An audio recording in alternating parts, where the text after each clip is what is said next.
Sveiki, mėly Atviro kodo mokymo centro bičiuliai. Šioje pamokėlėje pademonstruosiu vėlgi KDE aplinkoje programų paleidiklį ir kaip jį susitvarkyti, kad jisai atitiktų mūsų poreikius. Tai pirmas dalykas, kad, kaip matote, yra programų paleidiklis, čia pasiekiamas programos visos mūsų.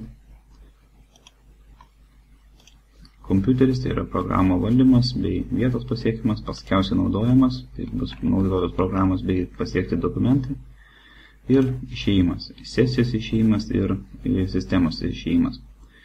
Kad sukonfigūruoti mūsų elgesį šitą programų paleidiklį, tai šitoje vietoje spaudžiu dešinį klavišą ir pasirinku programų nustatymus programų paleidiklį. Čia galime greitai pasikeisti ženkliukų, kaip matote, pas mane dabar įdėtas žalias toksai, galite įdėti praktiškai bet kokį, kad ir tokį. Pasirenku, kaip matote, pasikeičia ženkliukas nustatymuose. Laibūna jisai atšaukti. Taip pat galite pasirinkti, kad užvedus perimti korteles. Pasirinksiu ir pademonstruosiu, kad tai reiškia. Atidarius programų paleidiklį, mums nebereikia spaudinėti pelės klavišą, bet užvedus ant tam tikros kortelės peliuką, aktyvuojasi tą kortelę. Tvarkoj. Kitas dalykas, pirma kortelė yra žymelės. Parodysiu, kaip greitai į ją galima papildyti ir pašalinti. Tai norint pašalinti vieną ar kitą programą, mes paspaudžiame dešinį klavišą ir pašalinti iš žymelių vieną, kitą.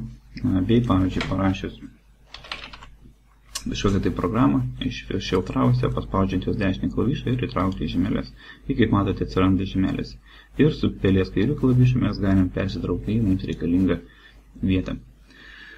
Taip pat iš programų paleidiklį išfiltravus arba pasiekus bet kurią programą, kad ir šią, pavyzdžiui, paspaudus dešinį pelės klavišą, galime šitą nuorodą įtraukti į darbastalį, kaip matote, atsirado, arba galime įtraukti į skydelį.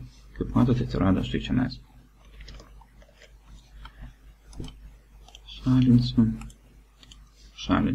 Taip pat programų paleidiklis gali veikti ir klasikinėme meniu, tai kad tą dalyką pasiekti, ne tokiam naujesniam, tarkim, išdėstyme, bet klasikinėme meniu, tai kad tą dalyką pasiekti, paspaudus dešinę klavišą ant ikonos, yra pasirinkimas perimti į klasikinį meniu. Taip ir padarysiu.